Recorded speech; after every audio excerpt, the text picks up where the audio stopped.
My name is Jennifer Jenkins, and I just wanted to share quite a few things with people. I wasn't wanting to do videos because I am very camera shy, and I do have a voice that was meant to be heard, but on the other end, I don't like really making a lot of videos. I don't know, I'm not out for popularity or for a lot of people to watch my videos for money or fame or anything like that, because it's not what it's about. It's about the things that God shows me and has shown me in my life, and the things that He's done for me, the things that I have been through. People think that I live in a fairy tale world, and I only wish that I did. I really do. I have things to back up. I have proof on things that I've been through and witnessed in my life, and I'm here to tell you it's for me to be, well, I'll be 42 the 28th of this month. It's September right now. But I've been through a lot of things that people are like, not understanding, what I've been through. Just like I can't understand sometimes why I've been through so many things, but I do understand 110% because there's a God and He's real. There's just no way around it. If you hear my voice, you see my face, you better best believe there's a God. I have a lot of things that I want to share with people, and God kept showing me and telling me that I needed to do this, and I believe it's time that I do this. So, first I want to start off with when I was born without a tracheum and a rectum. Yeah, so they had to go in and find out what was going on with me. They couldn't find out what was going on with me because I kept dying. And I died like 7 times on the table. Well, let's just say that the devil tried taking me out before I was born, and I'm going to start with my mother and my father. My mother was born into a good family, but my papalo, or not papalo, shoot, I don't even know why I said that. I do know why I said that because my papalo is actually my step-papa. He's the one that raised me. But his name was Frank. I'll tell you, my real papa's name was Frank. He was an evil man. He was in Ku Klux Klan. He was an evil person. He sodomized my mother and one of my uncles. He raped all kinds of people. Would sit there and hold my mother down and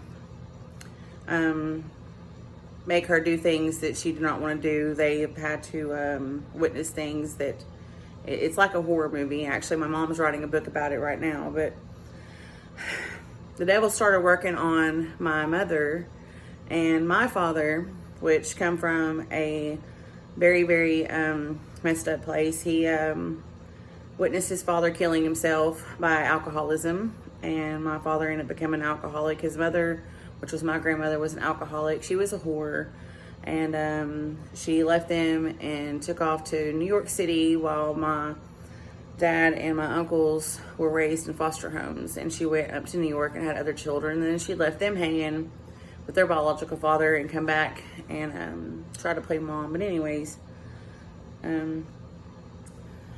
when God has a purpose for you, the devil will work not only on you, but the people that are around you that have everything to do with your calling, and he will destroy anything and everything he can to try to stop you from doing what you have to do for God. Well, there is something I must say. My God is unstoppable.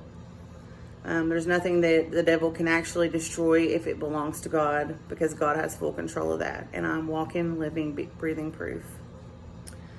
Okay, so when I was born, I kept dying, and the doctor saved me. They were on my way. They were sending me to Birmingham, which I was born in Calhoun, Alabama, and they were sending me to Alabama's Birmingham Children's Hospital.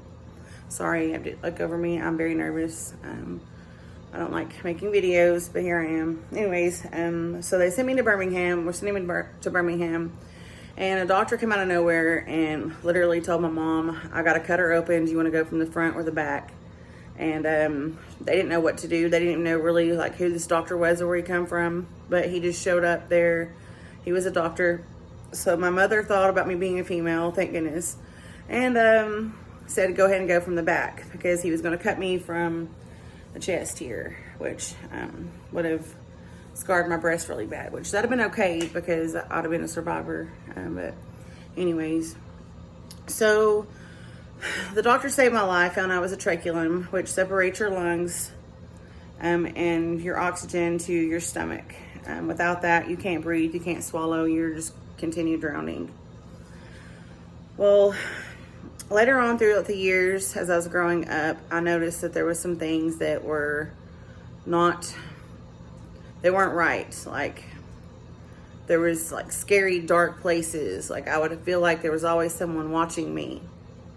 And I noticed every time we moved, which I moved so many times growing up, I lived in a poor family and we had to do what we had to do.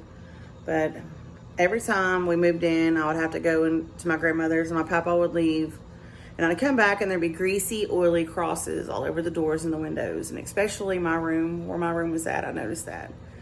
And there was a Jesus picture hanging on the wall that I really liked. Actually, have you ever seen the cartoon South Park where Kenny's going down the stairs and he stops and looks at the Jesus picture and then Jesus like jumps out at you? That was like really scary for me. Very terrifying when I was a kid. I seen that. But anyways,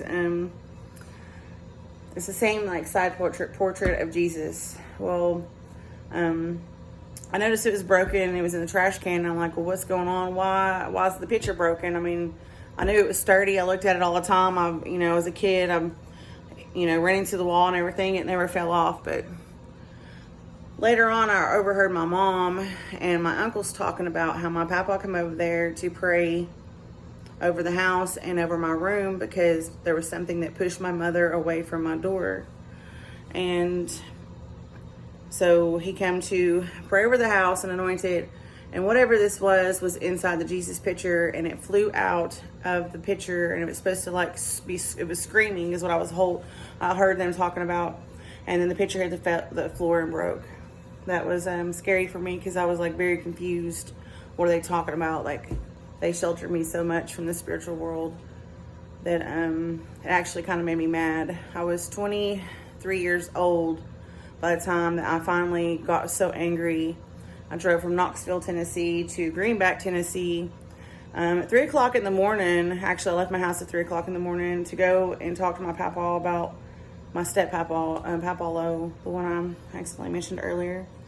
But to ask him what was going on with me, why was these things happening to me, and why was he not telling me about it? Like I said, I have so many things I want to share, but I'm just starting from the beginning because that's the only thing that I know that I can do, the best thing I can do to start from the beginning.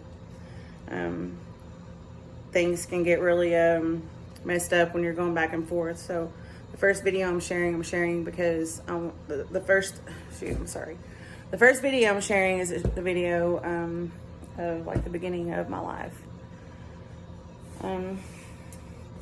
Okay, so my Papa Lowe is a preacher. He preached Pentecostal Church of God. It was not the ones that drink the strychnine and hold snakes. We didn't do all that. That was like, we have faith, but we didn't play with those and that kind of stuff. That was like nonsense. But anyways, I was raised in church and I still had no acknowledgments of spirits. Like, I was always told like we're supposed to hate the devil, but I always felt in my heart and in my stomach and in my gut, in my mind, that I'm not supposed to hate anything. If I hate anything, I hate the pain. That's the only thing I would hate if I hate anything. But I do know that as I was growing up that hating will not get you anywhere. It will only hurt you. It will not help you. You have to forgive. You have to live and, learn and forget, and forgive as best possible. Sorry, I don't even know if I will post this video because I messed up so many times. Like I said, I'm nervous, but I'm going to post it anyways. Yeah, but anyways. So, when I was not even in kindergarten yet, I think I was in preschool, I went to my Uncle Schubert's house, which was in Loudoun County, Tennessee. And Brother Schubert was my godfather, but he was also my Papa Lowe's like best friend. Like, they preached together. They did tent revivals together. They I mean, they did all kinds of things and stuff, all kinds of stuff together. He was a really good man. But needless to say, also I'm forgetting to mention the part that my grandfather Frank my family was in Alabama, and my Papa Frank come from Alabama to Lenoir City, where he was shot and killed by a family member for trying to come back and kidnap my mother. They took her from Alabama and sent her to Lenoir City to a safe place to keep him from her, because, like I said, he was an evil man. He raped my mother since she was pretty much a toddler, and got away with it. I'll just say that. But anyway, so he died in Lenoir City, okay? So he's been dead like way before I was born. Way before I was born, he died. So, you know, I was taught in the spiritual world that when you die, you either go to heaven or hell. That's what I was told. Well, what they always tell you is not always the truth.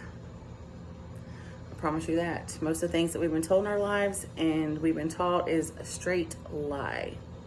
And I will say a lie from hell, because I'll get into all that later on. Like I said, I could be writing a book, but I think a video is faster and better. Plus, I don't have time to really write. I work so much. But anyway, so I'm in Lenoir City or Loudoun County, and I'm at my Uncle Schubert's, and my Aunt Christian and Uncle Schubert's granddaughter Candy was playing Barbies. I was not really that big into Barbies. I was off more like to myself kind of kid. Like, it's not that I felt like I didn't fit in. It's just, I don't know. I would go and like pay attention to other things that other people didn't really pay attention to. You know, I was more of a nature person. I liked being outside. I would rather build a barn than wash a load of dishes. A sink load of dishes. I would much rather do that. That's just the kind of person I've always been. But I go out on the front porch and it's broad daylight, and there's a man standing there on the sidewalk, and as soon as I walk outside, like, he's excited to see me. He's like, Jennifer, and I was like, hey, you know, I'm like, I don't know this man. And I'm looking at him in his eyes as he's walking up onto the porch. I sit on the swing, and he comes up on the porch and sits beside me. Now, I'm saying this man was solid just like I am, just like you are. He was a person. There was no doubt about it. There was nothing in my mind that can convince me this was not a man. I did notice that his skin color was a little off, but he was a person. Well, I'm looking in his eyes as he's talking to me, and this man knew me, so I'm thinking maybe we've been to his church, or he was a church member or something. Because I didn't really pay attention to all the adults when I was a child. I was just, you know, in my own little child mind, doing kid things. But anyways, so I'm sitting there with this man swinging on the porch, and he reaches over and touches my leg, my right leg. He's sitting on my right side, speaking of. And my Papa Lo comes outside, and when he does, he's freaking out. He's screaming at me to get in the house now. He takes off running back in the house, hollering for Schubert to get the Bible. Goes to come back outside, and it was like a cartoon. Like, he was stuttering, like he was like shaking and stuttering, and he was white as a ghost. And he was like trying to read the Bible, but you couldn't understand a word he said. And so I get up because I'm freaking out, because I've never seen him act this way. And I go and just start going into the door, and this man tells me, "It's okay, Jennifer, I'll be back for you." And when he said that, I was like, "Be back for me?" And I looked back at him like, "What are you talking about?" Like, you know, I understood that concept. Like, why is he going to be back for me? What do you mean? And that's when I seen this man disappear into a very thin, light cloud of white smoke and disappeared. He was gone. And so that really freaked me out. I go inside, I tell my aunt, I tell Candy about it. They were freaking out. My papa comes in a few minutes later. He's sweating, he's crying, and he drops to his knees and tells me not to ever mention it again. He said, "You understand me. Do not ever bring this up again." And I'm freaking out, because I'm like, I just seen a man disappear into nothing, into a little thin cloud of smoke. Like, what the crap? What do you mean, don't mention this? Like, I wanted to tell everybody, like, explain this to me. Like, how is this possible? I knew nothing of ghosts. Like, I watched, like, He-Man and Fraggle Rock when I was a kid, you know? I didn't watch any scary things. You know, that was like the only thing that like I really paid attention to. Like I was She-Ra, Princess of Power. That's what I focused on. You know, I had my little plastic silver sword. You know, I mean, I was She-Ra, and I never like paid attention to that kind of like thing. You know, like ghosts and spirits. Like I knew nothing of it. But my videos are already 15 minutes. I'm just starting from the beginning, so it'll probably be another day or two before I post another video, but I'm going to stop it right here.